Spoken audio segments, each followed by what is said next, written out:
What's up, everybody? Welcome back to KBN Live. Got our audio issues resolved, we hope.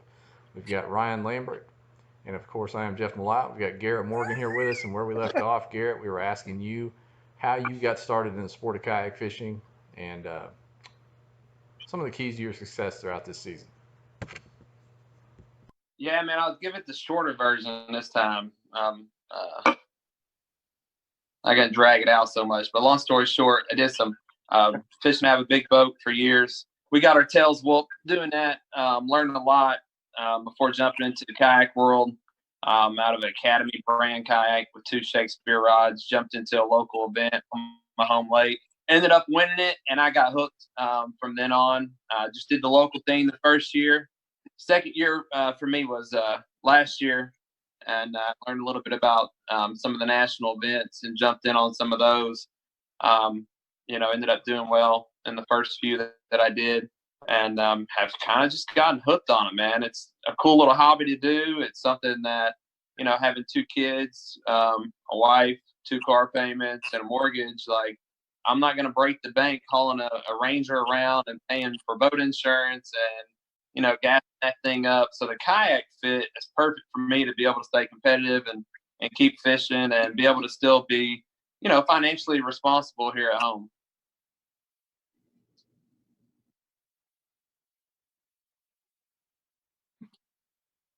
I can. Hell, this is going to be scary if Ryan's asking all the questions. Oh, shit. They didn't put me in the driver's seat now.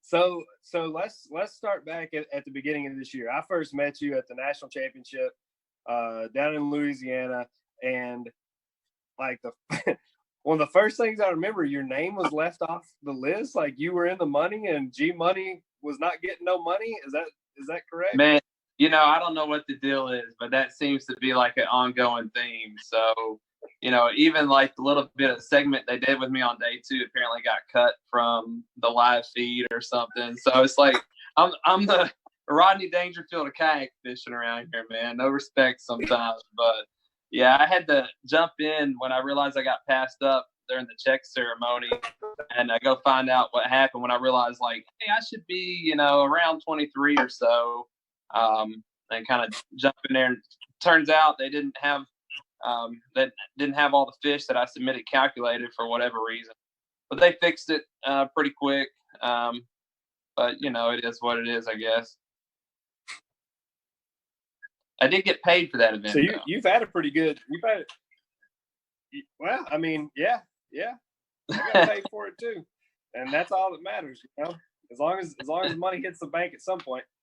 Exactly. You just won. What was it? You got third in the FLW event out there. I did. I got third at Ouachita.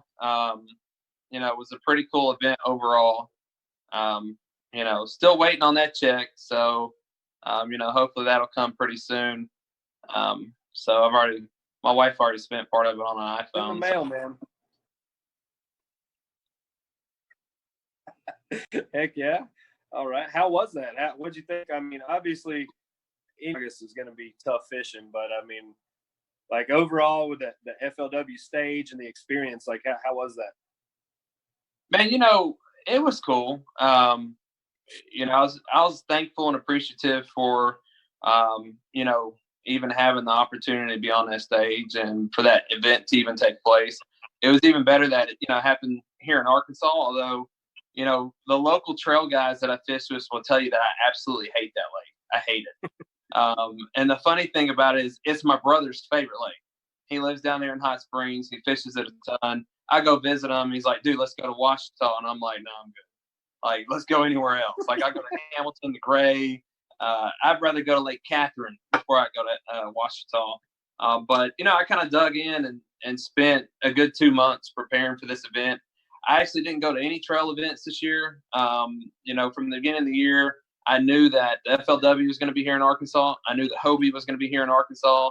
And that's kind of what I, set my mind on qualifying for those events, and then spending the rest of my time just really trying to focus on finding the right fish for that type of event. And with Ouachita, I really felt like if you could find an average 16-inch fish, that you'd have an opportunity to win. I fished 2 events there, local events, and there's some good sticks in some of those events that are local there.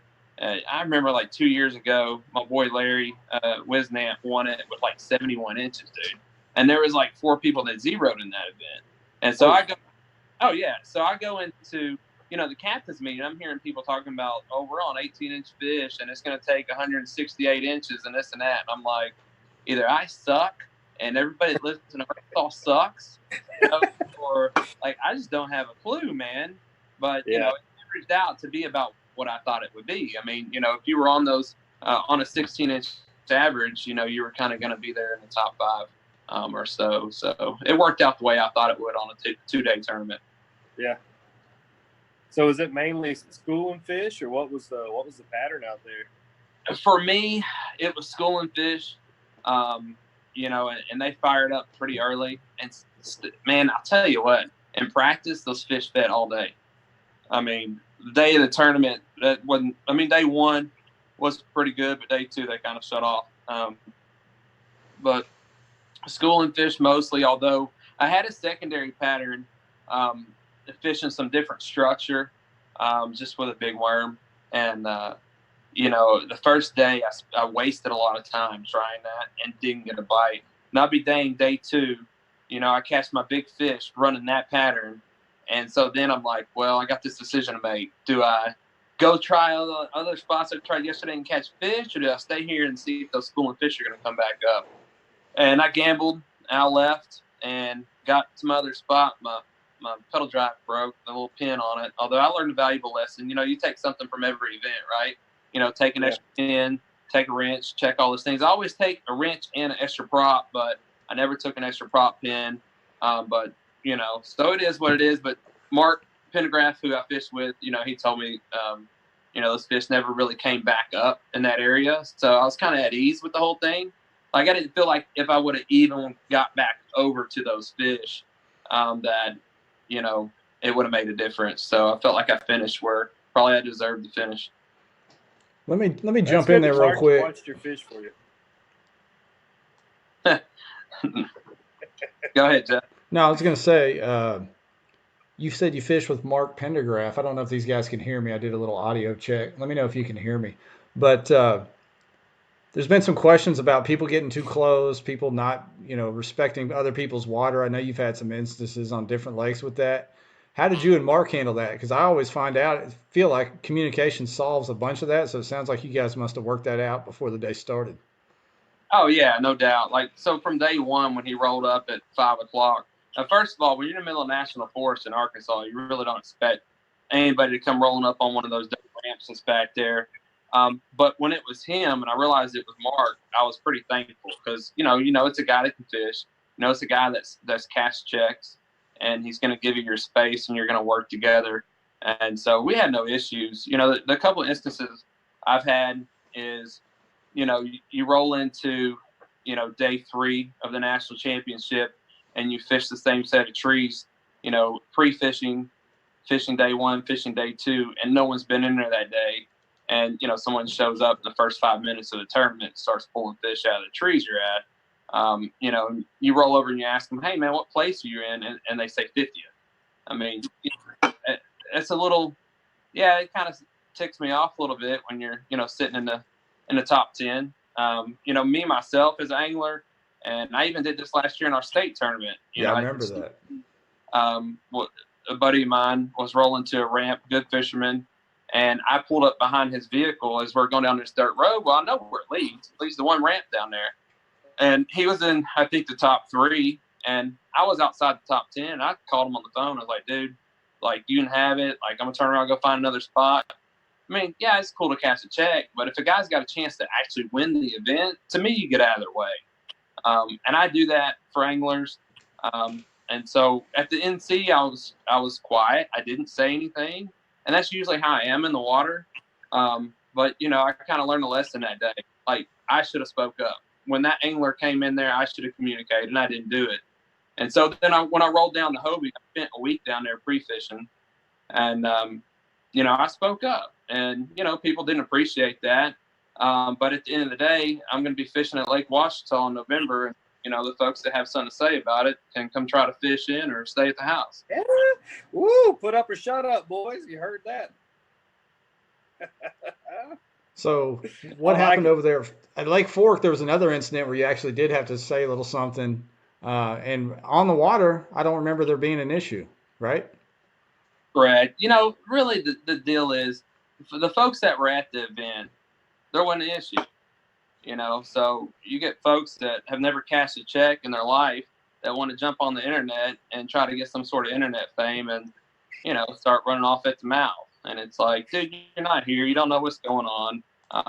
And so, it is what it is.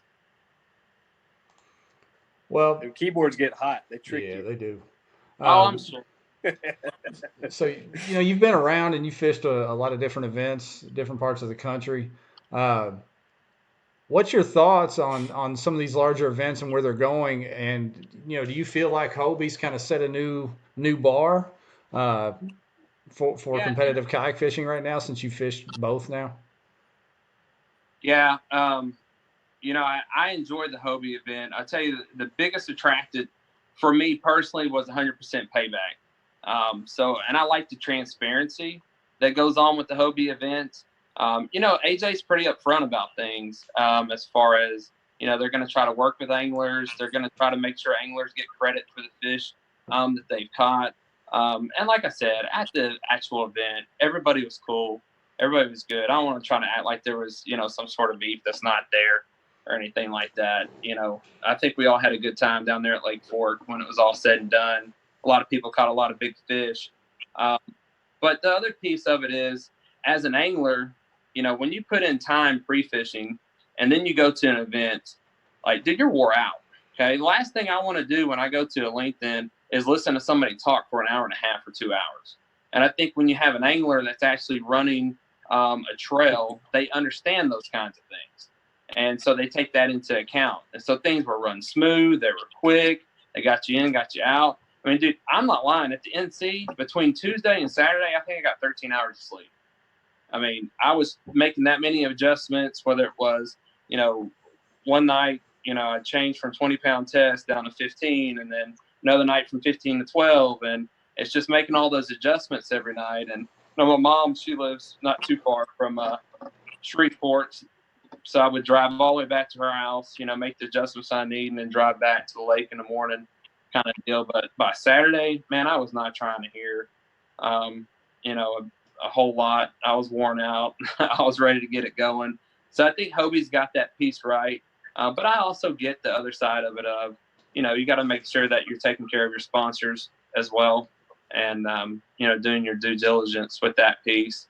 Just from an angler's perspective, you like things to be tight, concise, and kind of get you in, get you out. Yeah. Now, we're on KBN Live, and KBN is known for being unfiltered.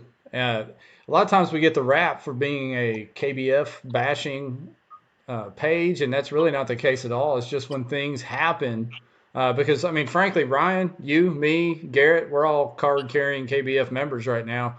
We've kind of gave our time, tried to give them the benefit of the doubt time after time, and fish the events and do what we can. But, we've thrown a lot of money and time at it, and they keep having the same hiccups every month, with rules and fish measuring and slow payments. So, Ryan, Garrett, what are your thoughts on why the same things keep happening over and over again?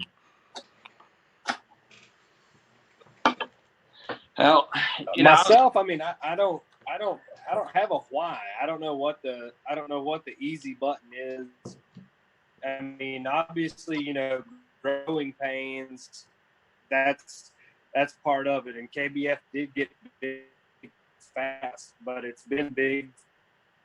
So I don't know. I mean, for me, I expect the judging and the payouts to be much quicker, especially when Hobie comes in their first year of running a series and they don't have these judging issues or the payouts are very timely. I don't know. I know it's going to get better. It's going to get better. But when's it going to, like, I feel like it's kind of a copy and paste. Like, all right, now we got it nailed down. I just want to see it happen. I want to see it I want to see the judging stuff sorted out. Especially, I mean, there were several events this season that had issues on fish judging. That to me, that's something that if you're trying to get it to this level, if you're trying to do the pro deal, that's something that shouldn't be even on the table, especially not in multiple occurrences, especially not at the event that you just fished, Garrett. I mean, Yeah, like that's something that shouldn't happen. That's the biggest stage that kayak fishing has ever been on. Like that should be tight. It should be airtight in that respect. I'll let you give your input on it, Garrett. Yeah, I don't want to get too much into why. I just kind of point out, of course, I've been doing it since last year. And I think my biggest challenge, which I will say, I've never missed a check. I've always gotten paid out. I'm not going to say it was always when I wanted to be. But for the most part, if I've had issues, I've been able to pick up the phone and someone answers. And we talk through some of those things. I'll tell you my biggest frustration, though, as an angler. And that's what I'm really liking about Hobie is they're looking at an angler's perspective. And even with our trail here in Central, we've tried to take and look at, well, what's best for anglers. But from an angler's perspective, what's been frustrating are the things like in the middle of last season, you go from having national events and you need 2 of those online for your AOY points for the first half of the year. And then you change in the middle of the year and go to the regional, okay? And then you go even to the national championship where you're saying, for months, the last day is going to be on the Red River. And then 2 weeks before the event, well, we're not going to the Red River. That really jacks someone up as far as their pre-fishing and the time that they put in and the game plan they put in. And even with the FLW, I mean, we didn't get the boundaries for that event until, I don't know, the week of the event, it seemed like. I had no idea the river was going to be open. I'm a river rat, dude. I love fishing rivers. I would have definitely spent some time on that river and tried to maybe find a pattern there. So I would just like to see more consistency. What we say we're going to do is what we're going to do, and how we're going to do it, as far as when we put out the boundaries is consistent from lake to lake. And there's not all these changes here at the last minute, because from an angler's perspective, you're trying to formulate a game plan. You're, doing your research, you're reading, you're looking at past events and things like that. You want to be sure that you're putting your time in the right place. And so, I think that's probably been, from an angler standpoint, my biggest frustration.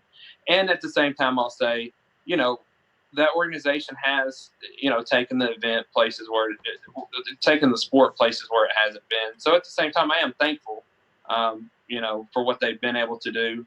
I've not been one to try to jump on KBN and just bash KBF. So, I don't think that's something I'll ever just be into doing, but at the same time, when I see that things could be done differently or done better, I support those things as well. Sure. And what I think happens there, Garrett, is, and we kind of lost Ryan there. Hopefully he can connect back, but me and you'll keep it going. Is people try to get answers the right way. They send emails, they text, they send phone calls, and I think they don't get responses. And then that ends up being blown up on whether it's KBF or KBF members only or KBN. They feel like that's their only outlet, and that turns into, some giant thread that really, I mean, it needs to be said, and the questions need to be answered.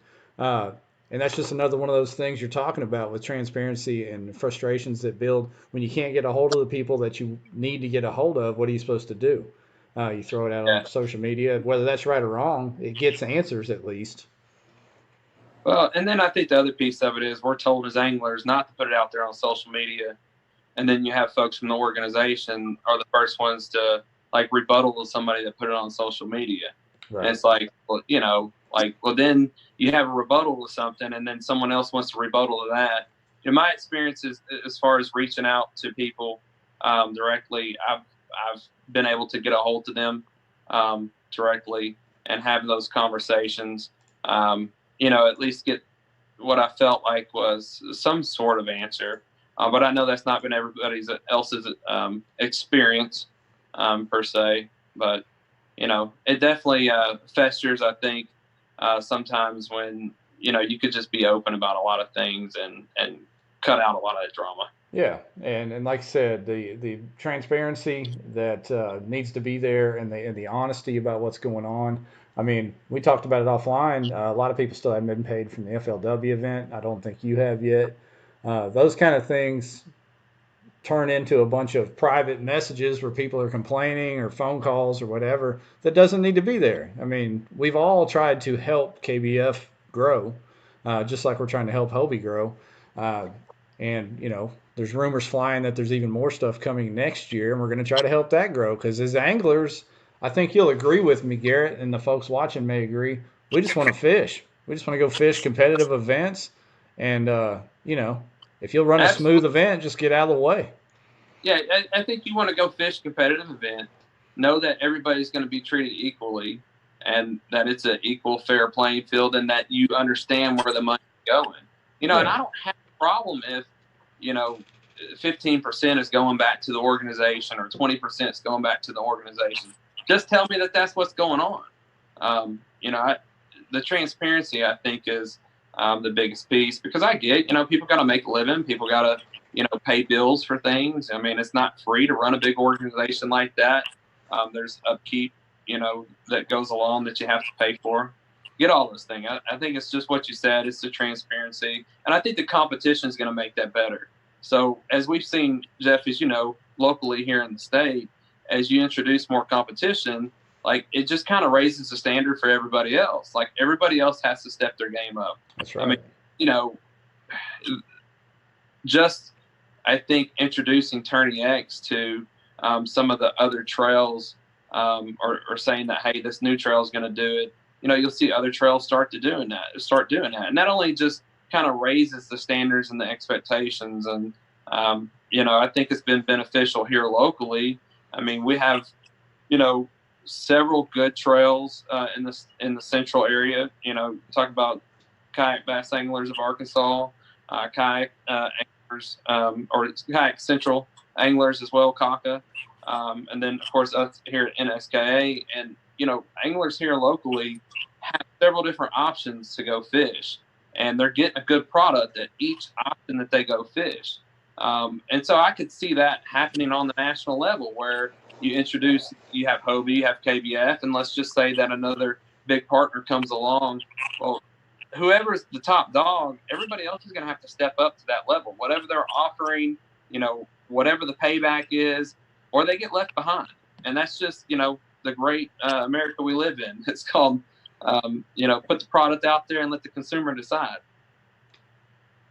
That's right. And, like I said, there's leaves rustling around that there is some stuff coming down the pipe. We all got our fingers crossed about that. And I think there'll be a lot more. I mean, Ryan, we're going to touch on Tourney of Titans before we get out of here in a little bit.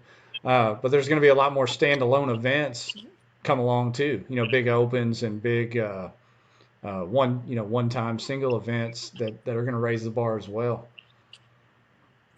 I think the more tournaments that come onto the scene, kind of the more options people have. Like, you don't have to tie yourself to one thing or another. Right. You can fill your schedule any way you want to. So whatever's going to give you the best return on investment, which, I mean, to be honest with you, that's what this is. We're not out here throwing up $200, $300 for a tournament plus travel costs just to get out and have fun. I love seeing my friends, but I can go fish with my buddies for $20 on the lake and and have a good time. Like, when you're looking at these big tournaments, you're looking at qualifying for a prestigious championship, where you really bust your ass to get in, and you're looking at what you're getting back in the checkbook for what you're putting out. So I think that's kind of, as these organizations grow and new guys come in, that's what you have to look at, is what are you giving the angler back? I think I know we had, like, what was it? Gunnersville was like 161 people. So that's huge. That's a huge event. Can you imagine, having to beat 161 people? And Jody Campbell got $2,000 for that, for beating 161 guys. I mean, and I'm not saying like those were published payouts, and no one's questioning any of that. But I hope to see that payout structure change for next year for the trail events. Our Chickamauga event that Christine won, she beat 120 something people on it and took home $2,000. Then turned around and went and won $5,000 from beating 60 people the next week. Like, well, I mean, hey, Ryan, somebody's got to pay for those central turnouts, buddy. Appreciate you, buddy. I can't help who shows up, but I'm saying if you're going to beat 120, 150 people, you better pay them for it. That's right. You got to support those payouts over in Kansas, bub. Well, people want to see payout structures too. Like you want to know for these big events, you want to know your payouts. That honestly, to be 100% transparent, that's why I did not fish Ouachita. Like my entry was paid for it, but I'm still going to spend $1,500 with hotels and bar tabs to get out there and fish for a couple of days. Like I know me. Don't forget about when I didn't have a pay structure and there wasn't boundaries announced a couple weeks out, like I was off that weekend. I didn't have anything to do, but I just can't, in my head, I can't justify driving 10 hours in going in blind basically. Right. Well, with all that being said, Ryan, you want to touch on Tourney of Titans? I know we got a late start, so I don't want to stay on here too long tonight. Yeah, so Tourney of Titans, October 5th on Guntersville. We're going to have the captain's meeting the night before, kind of little introduction to everybody. We've got some big sponsors that have stepped up. I think last word, I know Berkeley, Abu Garcia, Mustang, of course, Native, Sierra Nevada sending some beer down. My buddy Addison Johnson, he's a Nashville singer-songwriter up here. He's going to come down and play after the event.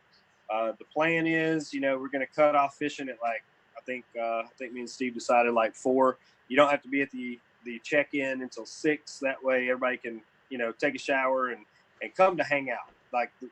We want everybody to hang out and have a good time and make this, a social event. I know Jordan Lee's going to fish it. Jason Lambert's going to come out and fish. I'm trying to talk Randy Howe and Justin Lucas into jumping in with us too. G-Man's got a wedding, but we're trying to get him to swing by after the wedding. So we want people to have an opportunity, for you to hang out and socialize with the guys that are doing this shit for a living, that are top tier, where most of us would love to be in the driver's seat on that front. But I mean, getting that kind of interest and that kind of spotlight on the sport is huge. And, the more people we can get into it and the bigger companies we can get to take a look at it, that's going to help us all out because, at some point it's not going to be your entry fee dollars that are determining the payout. It's going to be these big corporate sponsors that put up money to run these events. So, I mean, everybody come out, have a good time. I promise this is going to be a good one. It's going to be a good tournament. It's a great time of year and a social function for the guys that are coming to fish the Hobie. It's 2 weeks after that. So if you're fishing the Hobie Bass Open on Guntersville, that's some good pre-fishing time for you. I encourage you to fish both of those events. But that's frogs, swim jigs, swim baits. If you like throwing that stuff, that's the time of year to hit the G for sure. Is Tourney of Titans a 2-day or 1 day? 1 day. 1 day. Okay. Yeah. I know I told you the other day it falls on the same day as our state championship, Garrett, because I was thinking about making that trip just to fish with all those pro guys, and I've never been to Guntersville. So, but it's on the same weekend as our state championship. But with what they've got going over there, hell, I might make the road trip anyway. I don't know. Why don't y'all just move your state championship to Guntersville? Well, that'd be all right. Everybody road trip. Even playing field, man. Playing field. Ain't nobody seen it before. Now, yeah, I'm pretty sure some shit would get burned down here in Arkansas if we did. Yeah, it would. Them boys ain't gonna compromise on that. You know that, Garrett. So, Garrett, what do you got going the rest of the year? I know you and I got state championship coming up and some NSK stuff. Yeah, man, we're looking good. Looking forward to that. We've got a couple new sticks. You put that post up the other day. I give a shout out to my boy Roy Grubb. He's going down to fish his first national event at Toledo this weekend. But he's a good stick. We're sending some good sticks to the state tournament from NSK Central. Kayak Bass Anglers of Arkansas always had some good sticks in there with Corey Hopper Steve Lee and some of those guys. And then we got, of course, Brandon Fink fishes with us and some other guys, and Clint Reither, another good angler. And then you guys will be sending Cole Sykes down, yourself, and some of those guys. So that's going to be a really good local event for people to keep an eye on as far as, Tourney X goes. We really get some good sticks out there. Oh, yeah. But after that, I'm looking forward to TOC. I have my NSK Central Championships on Conway. Normally I would say that I would feel pretty good about that event, but I've been out there 3 times in the last week and hadn't caught a limit, so who knows, right? Yeah. Well, for those that don't know, Garrett and I and my buddy James Whitted kind of partnered up with another group to get the NSK Central Trail off the ground this year. We've got some good things going here in Arkansas. So, the Arkansas have been out there laying the wood this year on the national trail. Dwayne Beatty's been out there doing stuff. Garrett, you've been, finishing real high in several different events. So, I'm hoping by the end of this year I can get my name up there somewhere. I've been struggling. I gotta get right. That's just the thing. I don't think that a lot of folks know. Like, you can go to some of these events here locally in Arkansas, and somebody you've never heard of because I don't fish national events. May put it on you pretty good. Yeah. It's pretty competitive, and I think that's been good. Here to kind of just look how the local trail can grow. National. Competitive style anglers, Right. That's what I came out of. I came out of a local trail. We're starting to see that more and more out of the central region. So I'm looking forward to see what the Arkansas anglers can do in a couple of years. Yeah. And I know the same thing over where Ryan is, that Tennessee group. There's just sticks for, up and down the list. And there's several, Texas, same thing. Local trails are where it's at. And I think they could send guys to any tournament and do damage. So that's what sharpens your skills for sure. Our local club, just with us on Chickamauga, Gunnersville area, we get better and better guys that come out, and you get used to getting your head thumped every week. You want to get better. You don't want to keep donating money to the big dog every week. So the better people you can get in your local stuff, the more it's going to help new anglers coming in. Because not only, like you were saying earlier, Garrett, learning from people on how to be successful on those tough days on the water, that's going to help them grow. And then also that competition to push them to keep getting better. That's something you really got to take into account. Yeah. Now, I'll tell you something else we've seen here in Central is Central Arkansas. We had one big boat guy that came over and he loved it. And now all of a sudden you start to see more of them coming. Are y'all seeing that in Tennessee where you get one of them hooked in and all of a sudden they bring 3 buddies kind of deal? Yep. A lot of guys are leaving the big boat scene to fish our local tourney stuff, and I love it myself. I fished a big boat trail last year as a co-angler just to, try to see what I was missing, and I didn't think I was missing anything. We were fishing too fast. We were missing a lot of spots that should have been hit, and I was like, man, this ain't for me. Well, fellas, I appreciate your time and I appreciate your patience tonight. For everyone that jumped on here to watch, hopefully next time we jump on, we are good from the jump and we don't have to struggle with this audio. But Garrett, thank you for taking the time to get on here with us. And Ryan, I hope your night continues. Don't go too wild. You got to get up tomorrow. I don't know if you got to work tomorrow or not. But, no, we going fishing in the morning. I'm okay. Tomorrow. Okay, but we'll get back on here soon. I know Ryan's got a few guests in the queue to bring on that are going to be pretty awesome if we can get them locked down, and hopefully we can back. Get our audio cleared up. We'll be in good shape. Yeah, that's right. I'll get it fixed. I'm gonna go to work this week, but we're gonna get out of here. And as always, you can catch this on the podcast here in a couple days. And once again, thank y'all for jumping on. Y'all have a good night. Take it easy, All folks. right. Thanks for having us. Appreciate you guys. Sorry about the trouble.